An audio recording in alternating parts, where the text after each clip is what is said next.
is going on, everybody, and welcome to another episode of It's Nothing Personal, Just Buffalo. Me host JTM in the building. A little under the weather tonight, but we're going to get that. We're going to still do this thing. Yes, sir. Got my co-host in the building with me, as we like to call him, the NFL pedigree, J Mal 2, James Yes, sir. Mallory. Yes, sir. There's a playoff football game this week, something that, waiting for since last season. Big game. I think probably out of the weekend, one of the better games. Oh, it could be potentially one of the better games of the weekend. As I think that the Denver Broncos coming to town, I think they're a very underrated team. Yes. Very well coached team. A team that came into Buffalo not too long ago last year. Yes. Beat us on that Monday night game. Yes, they were. That's what they talk about. Tonight, man, we're really gonna break down what we think is gonna happen in this game. This is basically just a full preview show because we're not gonna talk about that last preseason game we just played. It's a waste of time. But let's call it a pre-playoff season game. Let's call it that. Let's call it basically a race game. All right. Incentive game. What we like to call it. We'll call it. But we're gonna break down the Bills' offense versus the Broncos' defense. We know this is a matchup between two teams that have both offense and defense ranked in the top 10. I don't know. I got to see if the Bills ranked in the top 10. They might be on defense. I know the Broncos are ranked number 10 on offense, number 3 on defense. So we're going to talk about Bo Nix and the sensational rookie season he's having, and he's coming to town. We're going to talk about his legs a little bit, how that could impact this football game. Yes. James Cook. I'm gonna get James to tell me how much he thinks that James Cook needs to impact this football game, and then we'll talk about the chess match between, as I like to call, two juggernaut coaches in Sean Peyton and Sean McDermott, the battles of the Seans. Actually, that's what I should have titled it, the battles of the Seans. But yeah, let's hop into it, man. Denver Broncos are coming to town, coming off a big emotional win versus the Kansas City Chiefs backups. As they demolished them 38-0. Messed up a lot of people parlays. If you picked 4 teams to go over 40 points, they were the only team to score. Zipping Carson Wentz and company. And yeah, man, the young boys went there. They got it done. That game was over by halftime. I think it was down 24-0 already at the half. Yeah, that game was over from the start. When you watched it, you could just tell Kansas City just didn't have enough pop to be able to hang on them. That wasn't going to be a game. Or care. Yeah, they wanted to get out there healthy. Can't blame them. I'm going to make a suggestion for the last game of the season. Make it matchup games. Okay. Leave week 18 open. Make it matchup games. Because you get games where you can line teams up and teams that really don't got nothing to play for. Or do like a play-in type of thing, because some of them teams, man, it wasn't good football. And to be honest with you, a lot of those backup quarterbacks show why they just don't play. There's some bad backup quarterbacks in the NFL. Oh God, yeah. Yeah, it's not good. It's not good. So in regards to Denver, man, I'm excited for this matchup. When you look at what they bring to the table, and what the Bills can do. It's gonna be exciting. I'm gonna say, once we get more into the nitty gritty of things, I'm gonna give my my gut feeling, my gut reaction on what potentially could be. Yeah, no, like I said, I think this is a very outside of experience, which I think the Bills are definitely more vested in that department. I would say it's matched up pretty well. Although I will say this, we know that going into the playoffs is always about who's hot and who's not. And I know Denver had a huge emotional win last week. Yes. But they pretty much dragged into the playoffs. This is not a hot football team. Now, mind you, maybe that preseason game they had versus the Chiefs got them going. But this is not a hot football team where Buffalo is probably playing the best football of the season, the last quarter of it, I'd say. Yes. Playing really good. But I want to talk about the Bills' offense versus this Broncos' defense and who possibly has the advantage here. Now, obviously, we know that this Bills' offense has been high potency all season, averaging a league, I think almost a league leading 30.9 points a game, and we know that those points come fast and in bunches. Yes. With a very combined with a very opportunistic defense. Still kind of bend but don't break, going back to the initial days of Sean McDermott curse coming to Buffalo, but this defense creates a lot of turnovers. Going against a Broncos defense, okay, who has two edge rushers and who I actually love, Nick They can Bonito get after a quarterback. and Jonathan Cooper. Yep, combined between those two, a combined, I believe, 24 sacks between those guys. And then you add Zach Allen in there with another 7.5, absolute dog in the interior. And then you start getting to the secondary. Now, this isn't exactly the no-fly zone secondary what the Broncos had when they had, Chris Harris and Aqib Talib and those guys. But Patrick Surtain is one of the league's best. He is. He's really coming to his own. Obviously, if Bills fans, that if that name sounds familiar, yes, his dad did play on the Miami Dolphins for years, Pat Surtain Sr. But Yes. A guy who could really make plays. We've seen him make multiple plays this season and put the ball at pick six and put the ball in the end zone. So I want to ask you, who do you think has the advantage here? Is it the Bills offense or the Broncos defense going into this football game? The Bills' offense, in my opinion. And the reason being is so many weapons, right? Not only do you have to stop the receiving core, Dawson Knox. I got to give him his props, man. He's been playing well. People look at him as a pass catcher. He's been blocking well, and when called upon in the passing game, he has made some plays. You look at the receivers, Cooper, healthier. Mm-hmm. I'm happy that they was able to get Samuel some touches last week. That was very encouraging for me. Just to kind of get into a flow, get into a rhythm, right? Shakir do what he do. The rookie, Keon Coleman, was able to play. So I think all those reps are going to matter this week, right? Yeah. Then you have three running backs who can produce. Not one, not two, but three running backs that can produce. I think that's going to make it really, really tough on that defense for Vance Joseph. And also, don't forget, Josh Allen can not only throw, he can take off. So it's a lot you have to account for defensively. And it's like you're going to put pressure on that offense. And when you put pressure on that offense, which we'll get into their offense, that's when a rookie is going to rookie. He's going to make mistakes here and there. I mean, it's inevitable, right? Especially if they get down by 14 points or so. He's going to try to make plays, and that's where the mistakes may come. Okay. So I'll say this. I respect the hell out of the Broncos defense. I respect the hell out of Vance Joseph as defensive coordinator. I know that they're a heavy blitzing team, one of the heaviest blitzing teams in the league. They're probably the team that plays the most man coverage in the league. As a defensive coordinator, I'd say that's trusting your players. That's very ballsy. And like I said, Yes. when you say the names that we said before, Nick Bonito, Jonathan Cooper, Zach Allen, and let's throw John Franklin Myers in there as well. Another guy has like 5 sacks this season. You see why. Okay? But when you play in a team like Buffalo and you start naming people like James Cook, Khalil Shakir, Curtis Samuel, these are guys that when you're a heavy blitzing team and you're playing man coverage, you can't stay with these guys either coming out the backfield on wheel routes with bad matchups or basically utilizing the middle of the football field and crossing. And even if you want to talk about Donkey K and as for Mitchell, the guy who no longer on the milk carton, Dawson Knox. Okay? When you talk about that, if you're going to play man coverage, these guys can run. Yes. And I guess the other question is, okay, well, who are you going to match Pat Surtain Jr. against? Cooper, Odds bro. is it's probably going to be Amari Cooper because he's going to dog those other young guys. Mm-hmm. Well, that's exactly why the Bills traded for him. Yes. This reason right here.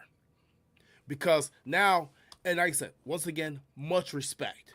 Much respect for Denver Broncos defense and Vance Joseph. But when you start talking about Damari Mathis and Riley Moss, who's had a good season, Jaquan McMillan, these are matchups that I feel are favorable to Buffalo. Especially if you're going to blitz and you're going to play man coverage. Let's mind you, if you blitz and you play man, you're probably not going to have a spy. Yeah, if you do, oh man, if you blitz and you have a spy, bad things are going to happen in this game for Denver. Because you may have a running back leak out, catch the ball, and he's Right. running until tomorrow. It's a lot of bad things that can happen for Denver. Right. And we know Josh is willing. I mean, they really have come along with the everybody eats mentality. So we know that he'll field that ball to whoever is open. It doesn't matter. Yeah. Um, so I'd say in this case that the Bills' offense has probably had the advantage there as far as the passing game. But then we start talking about the run game. Once again, I'm going to bitch the name Nick Bonito again. This guy can destroy your passing game if you let him. I Yes. can't wait to see the matchup between him and Deion Dawkins. Can't wait to see it. It's the guy And who one had thing 13 we got to mention, JT, Yeah. we may have the best tackle tandem in the league. Yeah. You know what? You It's very well, it's a you they're an argument, if not the best. It's definitely an argument. It's definitely an argument. I mean, what is no argument is that we have a top 5, possibly top 3 offensive line in the league. That's no argument. Yeah, That's no no, argument. no question. But tackle, yeah, I think that when the tackle rankings come out end of the season for the past year, Dawkins have been around to get a little bit more respect than they had previous years. But And you know what it's going to look like too. The contracts we signed, the extension Dawkins, and then what Brown got. Another year, those going to look like steals, bro. maybe they weren't cheap though. I'll say that they weren't cheap. They wasn't cheap, but I look at it as if they hit the open market, and Right. then it becomes a bidding war. That's how I Yeah. kind of look at it.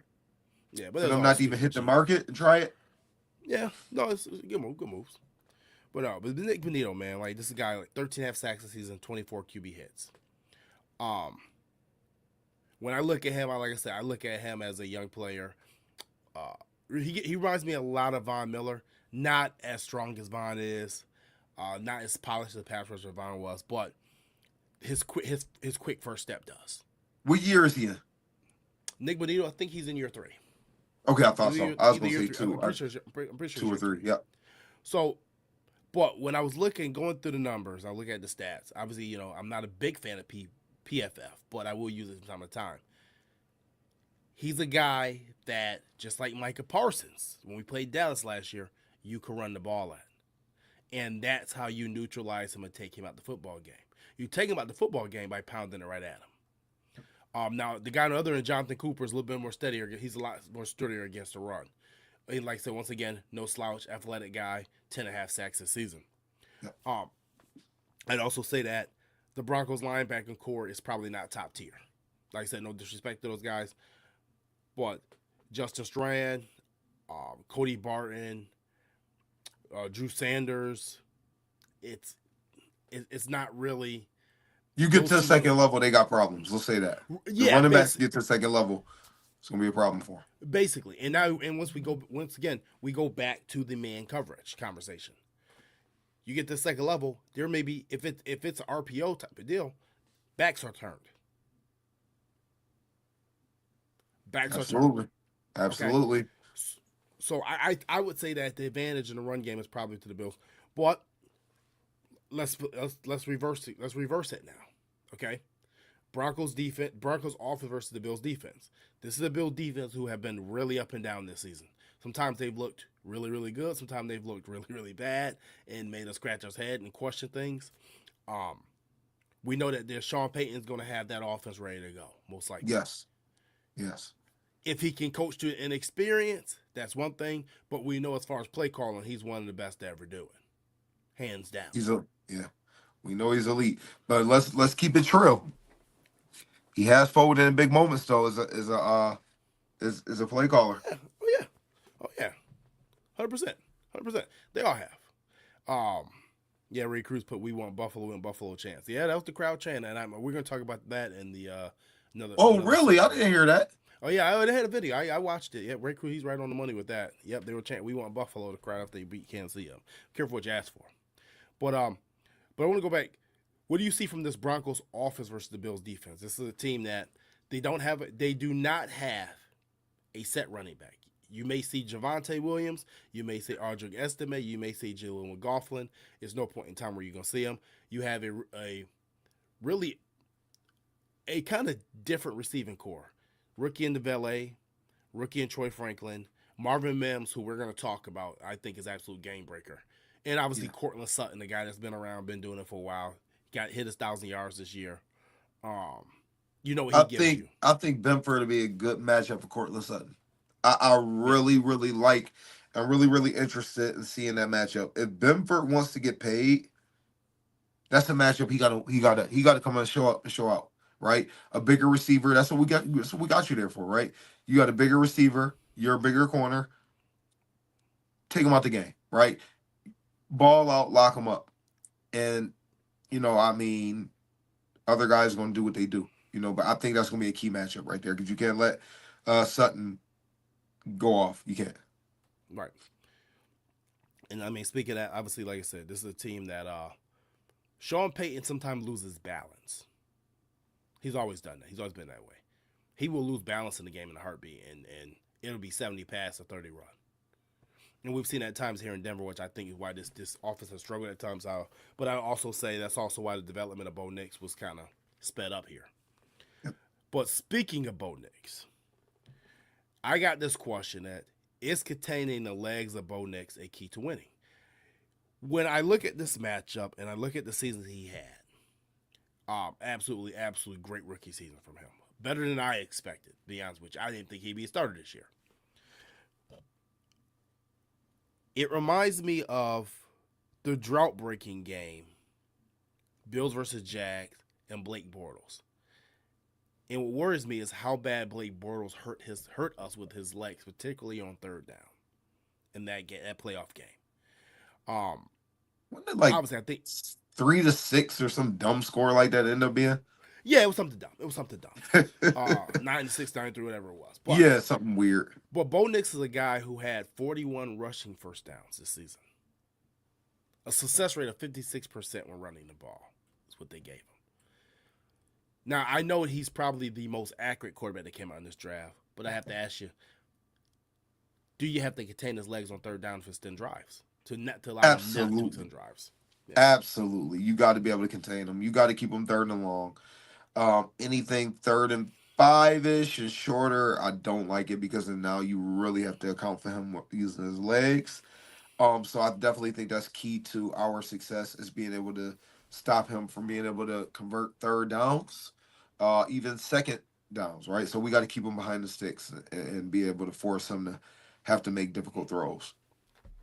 And we've seen that multiple times this season with him. Like I said, this offense has gone in droughts. Obviously, I like Corey Sutton, but I wouldn't necessarily call him a wide receiver one at this point or an alpha. He's solid, Yeah, but I think you see that the lack of a wide receiver one or that guy, just not having that guy really affects the offense. And once again, the carousel running back. I don't know if that's going to be a positive or a detriment for them. Do you know what the weather for this game is going to be by chance? I think it's going to be 28 to 30 degrees. So, Okay, yeah. so nice, clear. Last I looked, I'm double checking the weather bug right now. So far. It That could is change in going 10 to minutes. be Sunday. It is clear, 30 degrees. Okay. Low For cloudy, now. but clear. For now. I Yes. know that could change in a matter of 24 hours up there. Yes, That that cool. is true. But no, I'd say containing his legs is a huge key to this game. Getting him in third and longs, getting, like you said, third and fives, third and sixes, opportunities where you can blitz him. Obviously, we know the Bills play a lot of zone defense. And for a rookie quarterback, that's kind of harder to read, especially when the pressure's on. So I'd say it's 100% a key to this game. You cannot allow him to send plays. He can wreck you with those legs on third downs. And like I Absolutely. said, and as you get to the red zone, because you have three solid running backs at your disposal, it changes a lot. Which it changes. It can change the course of a game really, really quickly. But speaking of legs, James Cook, obviously our thousand yard man. I think he scored. What did he finish with? 16. Ty OJ Simpson's 16. record for 16 rushing touchdowns in the season last week. Yeah, I think. Yep, 16. Uh, I gotta ask you. Obviously, we know that you just said the weather's gonna be 30 degrees. It's gonna be clear. We know that this is a team that can really get after the passer on the Denver Broncos. How much does James Cook need to impact this football game? I think a lot because I think the team who runs the ball the best is going to win this game. Playoff football, you got to run the football efficiently, and I think they're going to come out. If I'm a betting man, they're going to come out right away and try to establish the run. I don't think they're going to drop back and pass the ball. I don't think they're going to play with him. I think they're going to come right at him. James Cook is going to be his success is going to be very, very key, very important to our success in winning this game. And if we want to get to the Super Bowl and win it, it's going to be key that running game, being able to use him to be able to get us in good position to convert first downs, right? So instead of on first down, you run it, get 4 yards. Second and 6 looks a lot different than second and 9 or 10, right? Um, then you go there, you run again. Now you at third and 2. That those type of things, right? Just being able to run the ball efficiently, run it effectively. I think James Cook is going to be huge, huge in this game. And then also in the passing game, he catch a couple passes and make some things happen. He'll be important. How many touches you think he need in this game? I'll say about 15 to 20 because you're going to use Ray Davis. You're going to use. I'm pushing more 20ish, but it's going to have to be 15 carries at least. Mhm. I'm gonna say I don't want to say he needs to carry this game because, like I said, I think that's going to be a lot on Josh Allen and this receiving core going against the man coverage. But I'd say his impact is going to have to be felt really early. Um, Yes. I agree with you. I think that has to be the first thing that we go for is establishing a run. Make that be the catalyst of this offense. Get them on their heels a little bit. Get them guessing. Slow that pass rush down immediately. Yeah. Um, So I'm gonna say James Cook. And not that he hasn't impacted this season. He's impacted this season more than I think we expected him to. Probably should have been a Pro Bowler, to be completely honest with you, if the AFC wasn't to Definitely. stack that running back. But Yeah. that's neither here or there. He's the first alternate. But I'd say I'm with you, 15 to 20 touches. I don't care how you get it, but I'd probably say 15, at least 15 carries and 5 catches. That's what I was Because thinking. when 15 the actual carries, 3 to 5 catches. and I'd say this too.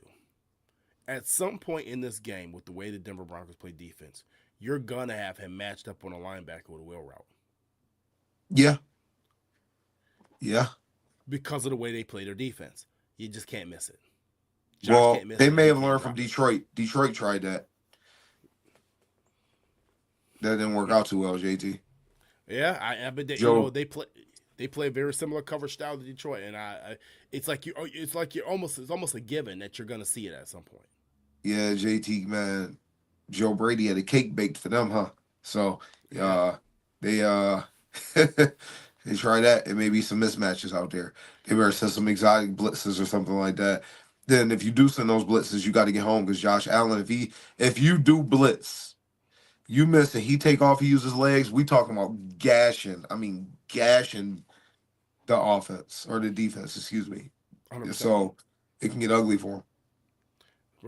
Now switching to another big player on the opposite side of the field, Marvin Mims Jr. This is a guy who's absolutely been just on fire for Denver in their quest to get that final win of the season. And if you look at his last 4 games, he's had actually we'll go last 5 games. In the last 5 games, he's totaled 5 touchdowns. He had touchdowns longs of a 93-yarder, a 53-yarder, a 51-yard play, and a 32-yard play. Um, Averaging almost over 10 to 15 yards of reception. How how worrisome is his speed and big playability? The reason, I mean, it's something you have to pay attention to. It's worrisome, right? But in the division where you play Waddle and Tyreek Hill twice a year, Yeah, that's something that you kind of. It's not like something you haven't seen before, right? It's not saying you don't respect him and like, okay, you got to keep an eye on this guy. But a team like us, where we seen Tyreek Hill and Waddle, you don't get much faster than that. You don't get much more big playability than that, right? Even a Garrett Wilson. I mean, even though they play a little different, them dudes can get and they can get up out of there. So just looking at that, it's something to keep an eye on. But I think we should be okay. I think we should be okay. I say it's scary. Especially when you have a rookie quarterback, it almost feels like they find that guy that was probably buried on the depth chart somewhere, some point that they threw in through camp all the time.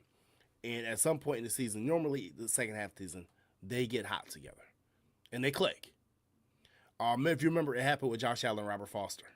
Yep. When Josh was first started, okay? And I see this as that type of connection. I mean, obviously, Marvin Mims, I think, is a better football player than Robert Foster. But it's worrisome because he's been playing playoff football for the last 4 weeks, essentially. And he's come up big. And this has been their guy. And it doesn't take much for you to miss him. All it takes is one play. Like I said, the one week he had 105 yards receiving, 193-yard pass did it. Because if he catches, he's gone. Like it's like if you're a Bills fan, it's almost like Tyreek. For me, it's Tyreek Hill PTSD. I'm serious. Oh, man. It is Tyreek Hill PTSD. Is he Tyreek Hill? No. But like I said, I think that it is something that the Bills have to pay attention to. You cannot let him get behind you. You got to keep him in front of you. You got to keep him in the field, and you got to hit him, and you got to bring him down to the ground. Like I said, you know what you're going to get from Cortland Sutton. You're going to get some tough catches. You're going to get some balls that he may jump over you and grab it, but you're not going to get burnt by him too often. But this is the one that I think can really, really hurt you in Marvin Mims. Yeah, and I can't disagree with that, man. It's somebody you got to be able to keep an eye on, and you gotta put hands on him, right? And you got to get him down. You can't miss tackles. You can't whiff. You got to take care of business there, or else, once again, he can hurt you. Big playability. So you got to take care of business there, or you can be in trouble. The chess match. The big chess match this week. Through two coaching juggernauts. The battle of the Seans. Sean McDermott of the Bills and Sean Peyton of the Broncos. This is a funny, weird chess match because when Sean Peyton left the Saints, and obviously we lost that playoff game and he was available that season, a lot of Bills Mafia was clamoring, fire McDermott, hire Sean Payton. We need an offensive coach. I mean, not saying they're right or wrong. I'm just saying that that's what they were clamoring. That's what also makes this matchup intriguing. Because even though last season we played them on that, was it Sunday night or Monday night? It was Monday night game, right? I believe it was Monday. I believe it was the Monday night game last year. And they won. A lot of people said, see, told you so. Even though both offenses play like pure garbage. Yeah, that was a weird game. It was an ugly game. It was a terrible game. It was no game for an offensive genius with a Hall of Fame quarterback. I'll just say that and be honest about it. But this is a very interesting chess match because you do realize that this week Sean McDermott is – Bobby Babbage has done a solid job this year. But Sean McDermott has probably taken over a lot of the pre-planning for this game. I'm pretty sure he's probably very hands-on in the planning, right? He's going to let Babbage call it, but I guarantee you he's hands-on, 100% hands-on. So that's going to be a very, very, very interesting matchup. I think McDermott is going to be straight. You know what I mean? Because it's like when I look at McDermott, I trust him. You know what I mean? I really do.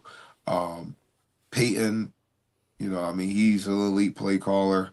But you got a rookie quarterback in the end of the day, and that's always an uphill battle. It's a challenge. You got a rookie quarterback, and on the road. Yes, on the road, in one of the craziest stadiums to play in the world, and see how he gonna stand to that challenge. I think the one part that's not spoken in this chess match is how much experience they have against each other. From the old NFC South days. Sean McDermott as defensive coordinator, Carolina Panthers. Sean Payton as the head coach and officer and play caller of the New Orleans Saints. These guys are not unfamiliar to each other. Not at all. And I'm pretty sure they know each other's tendencies. 110%. Only big difference is Bo Nix is not Drew Brees. Yeah. Yeah. Man, listen, I'm speechless there. Yeah. Okay, but he is having a hell of a rookie season, and he runs a lot faster than Drew Brees. Let's put that out there as well. So I think the biggest part for me is I want to see what McDermott's going to do in coverage. Him and Bobby Babbage is a combination. Going to do in coverage against Sean Payton's play calling, because as one of the elite play callers in the history of the game, Sean Payton could definitely scheme people open. cause some confusion. Uh, and you can do so much. You can do so much when you have a quarterback that has the arm talent that Bo Nix has and the legs that he has. You can call someone like Sean Peyton ain't been able to call an RPO in like 20 years, but you can call it Bo Nix. Okay, I think to me that's the most interesting part of the chess match to see how McDermott's going to match up, what percentage of man he's going to play, what percentage of zone. Well, what do you want to see from the match? What I want to see is just the Bills doing what you do best. You don't got to get like you know how I am, man. Do it, man. Listen, do what got you to the dance. You know what I'm saying? Like, don't get fancy. Don't you can outcoach yourself. Do what you do. Let the guys play fast. Don't have to think too much. Just go out there and just ball. That's what it's about. And as the game goes on, you make adjustments, right? If you do got to throw a wrinkle in here or there, do it. But you go out there, you let the dudes go play fast, play physical. Get the jitters out. Just go get after it. So I want to see which coach is going to hit. And obviously, hopefully I don't want to see Sean McDermott hitting the button, but which coach is going to be down at a certain point and kind of hit the panic button? Because neither one of these guys blink too often. No. I think if the Bills are up by a good amount, I don't think nobody will because Peyton's not because he's playing with house money. He got a rookie quarterback. They beat expectations. They made the playoffs. He's going to build from there. I don't see him doing that unless the game is within striking distance. He might panic a little bit. Otherwise, I don't see Peyton panicking because they're playing with house money with a rookie quarterback. Nobody expected him to be there. He probably ain't expect to be there. How much do you think that game in 2023 is going to affect this one? 0. You got a different quarterback. No Jerry Jeudy. We have a whole different. Our secondary is different. I just don't think it. It don't, especially when you got a whole different quarterback. Russell Wilson. You know what I mean? It'd be different now. Russell Wilson's a quarterback. Now you're talking about something completely different. You're talking about a veteran who's won a Super Bowl, who's not it's a whole bunch of different things we can name there. But a rookie quarterback that had nothing to do with last year's game, right? Do you think that game leaves a bad taste in the Bills' mouth? Because obviously that's the game. Yeah, if anything, they're motivated because if you remember, they was talking they talk after that game. They had some things to say. Yeah. The Broncos was talking they talk after that game. So if I'm the Bills, if I'm a Bills player, I'm super motivated right now. Let's go put them to bed. Let's get this over with, and let's move on in our journey to the big dance. So that's how I'm approaching it. That's how I'm getting after it. I wouldn't anticipate them approaching anything different. Favorite chess piece in this matchup between these two coaches? Most interesting of what would you most interesting want to see? How Shakir is going to be used. Okay. Because if Shakir goes off, do you move Surtain to shadow? Yeah. What do you do? What do you do? And you play Shakir in the slot. What do you really do? So I think that's going to be the interesting piece because like if he starts to go off, it can be a long day. Remember, Shakir had this coming out party last year in the wild card game. Yes, you know what I mean? So if that dude, I think he's the most interesting chess piece right there. So yeah. Keith Brugman asks more rushing yards, Josh Allen, James Cook. That's actually very good. That's a very good question. Cook. You know what? I'm hoping it's Cook. I'm thinking it's gonna be Cook, but because of the way the Broncos play that defense and that blitz, that heavy blitz and that man, it wouldn't shock me to see Josh Allen have 70, 80 yards rushing. Okay. It wouldn't shock me because of the way they play defense. I think that's a hell of a question. My thought process is they're going to go in there with Josh Allen is not allowed to beat us. Okay. You get what I'm saying? So that's the only reason why I'm going to say I don't see. If it happens, it happens. And we win, I will come here. Next week, be a happy camper. But I don't because I think they'll probably come in like anybody else can beat us but him. Yeah, I agree. Me as well. 13 seconds. Me as well. But I got a friend of mine named Deshaun. He can give you some really good directions to a parlor near you. Just saying. Uh, just saying. Just saying. But no, like I said, I'm very interested in these two coaches match up. It's a great matchup. Like I said, I think when it comes talking to the meeting of the minds, who is this? You know this guy, man? Nah, that's your homie. Apparently he knows you. 13 seconds. Apparently he knows you. I don't know. I don't know, Hey, man. whatever, I don't know. man. I don't know. Dude is whatever Yeah, whatever he yeah. got going on, but that's funny. We I laugh. don't know what he got going on over there. We troll back, but nah, I can't wait to see this matchup. But moving on, biggest question for me tonight. Okay, knock on wood, the Bills don't lose this game. Right? Yes. If something was to happen and the Bills were to lose this football game, do you think there is a chance, a ripple effect, a lunar eclipse, that Sean McDermott could possibly let go if they lose this football game? No chance. Not at all. Zero? Not zero? He'll enter next season on a hot seat, but no. There's nobody out there, no Okay. clear replacement out there. Yep. That's the thing. That for me, it'd be different if you had some hot shot name out there where you be like, listen, that's a guaranteed upgrade. I mean, you can't name 5 coaches in the NFL that's a guaranteed better coach than him right now. I mean, that would be Right. stupid. I mean, Right. that's emotional as hell.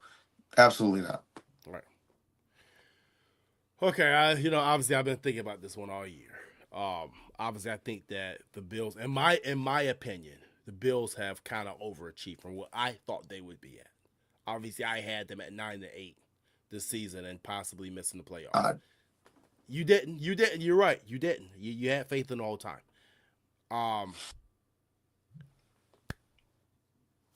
I will say this. Okay. I don't think it's a very strong possibility if the Bills will lose the game that he'd be let go. But if he was, I hear you when you say there's no coaching candidates out there. And there's not.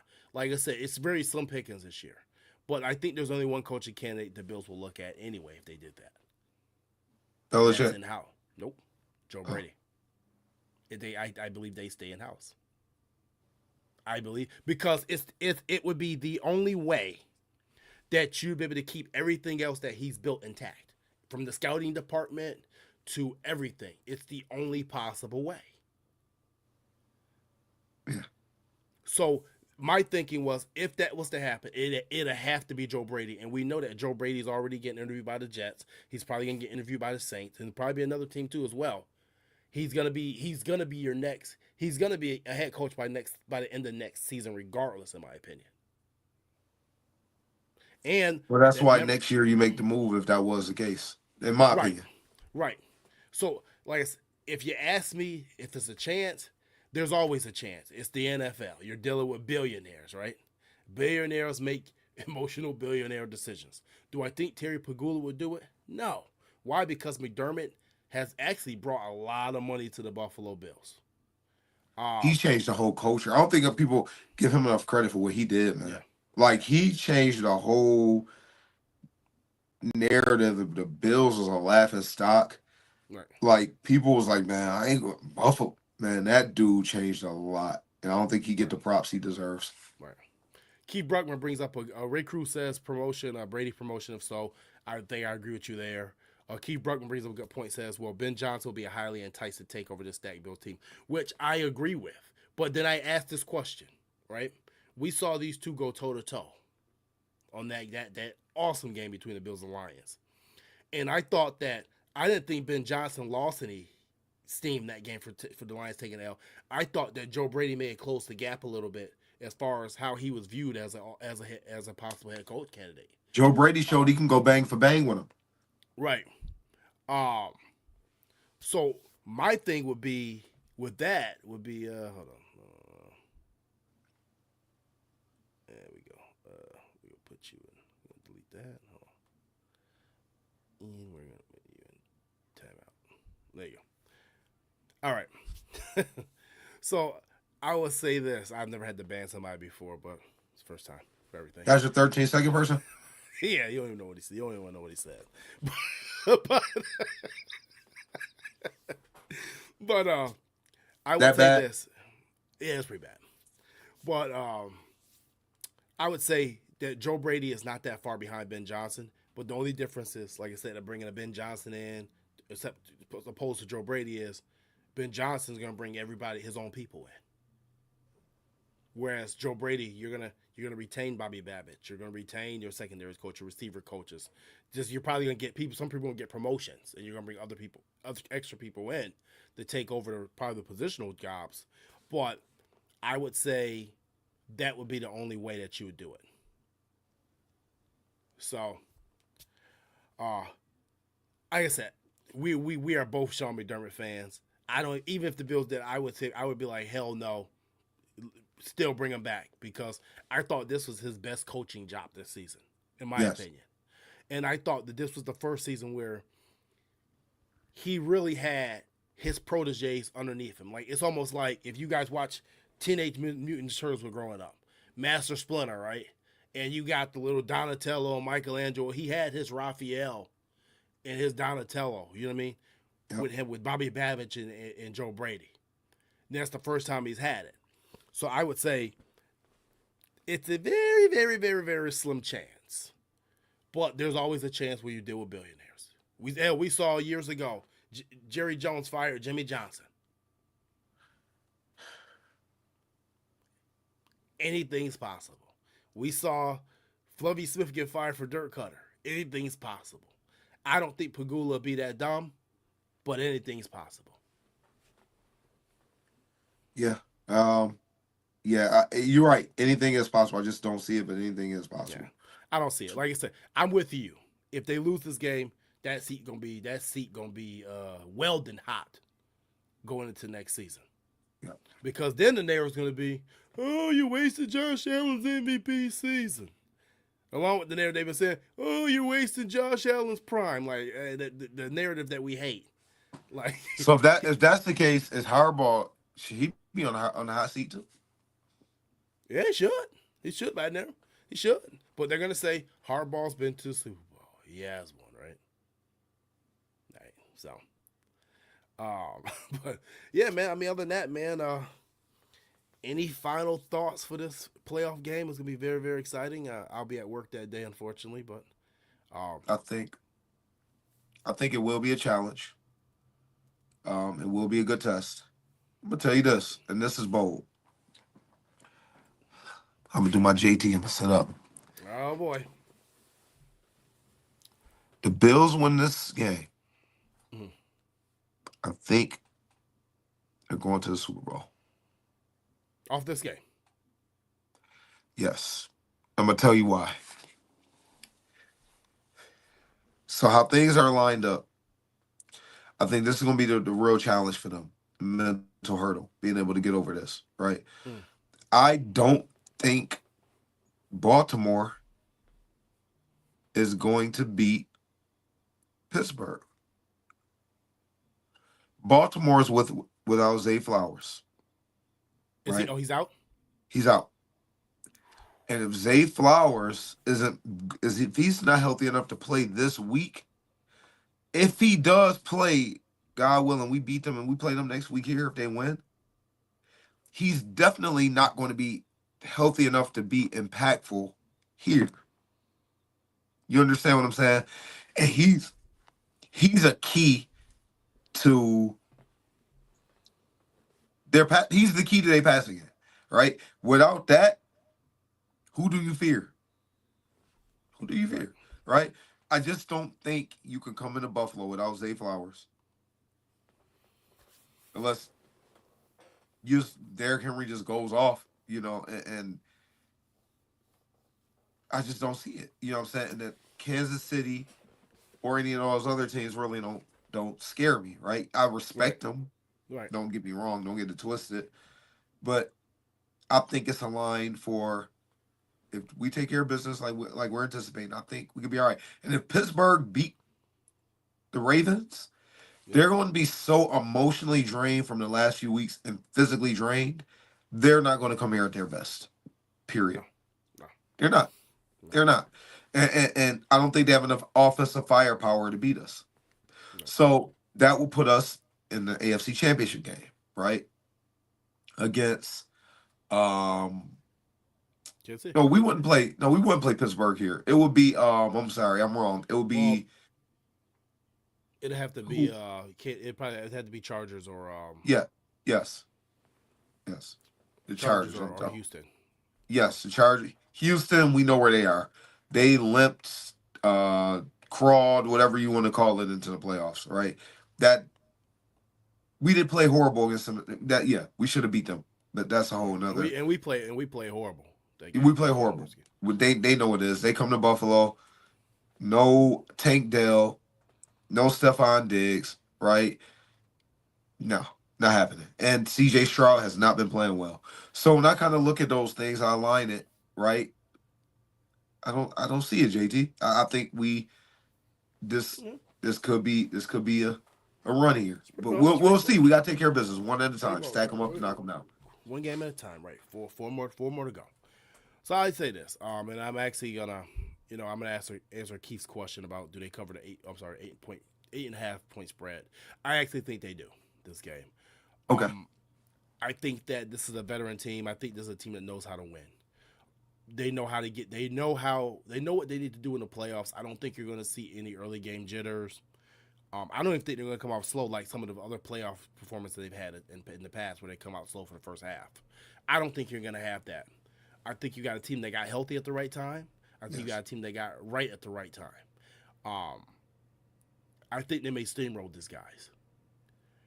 And before they know it, these young guys on the Denver Broncos' eyes are going to be so wide that they may be down about 15 to 20 points.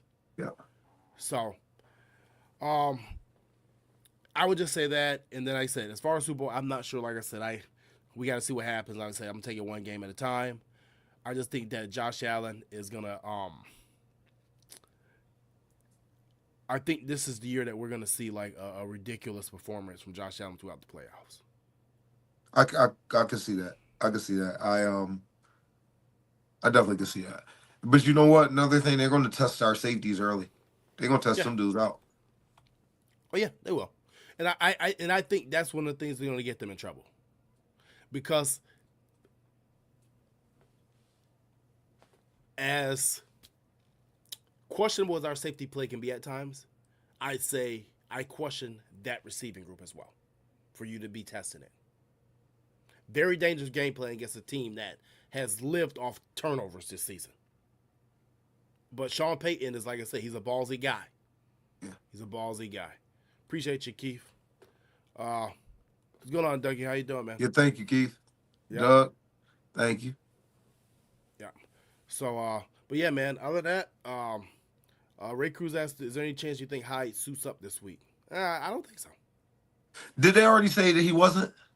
I thought I I heard don't know. that somewhere. I haven't. I know what that could have been for last game. I think that was for last game. They said he wasn't suiting up week 18, but we'll see.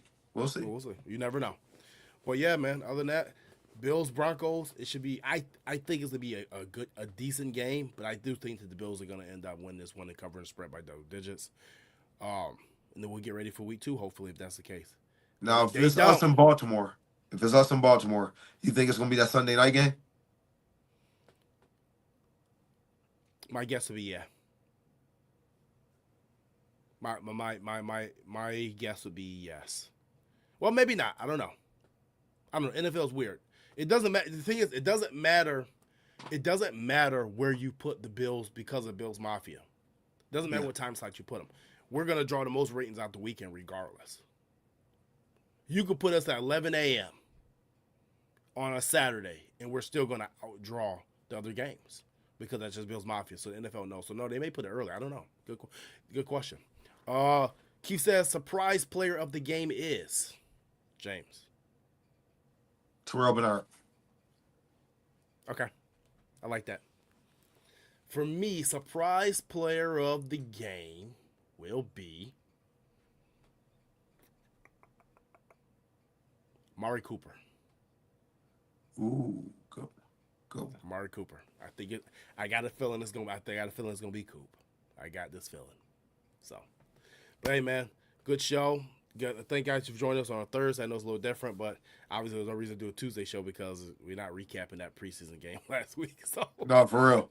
I'll just do a preview of this one. But as always, stay safe. Thank you for tuning in, and go Bills. Hopefully we can get this dub, and we'll be back next week.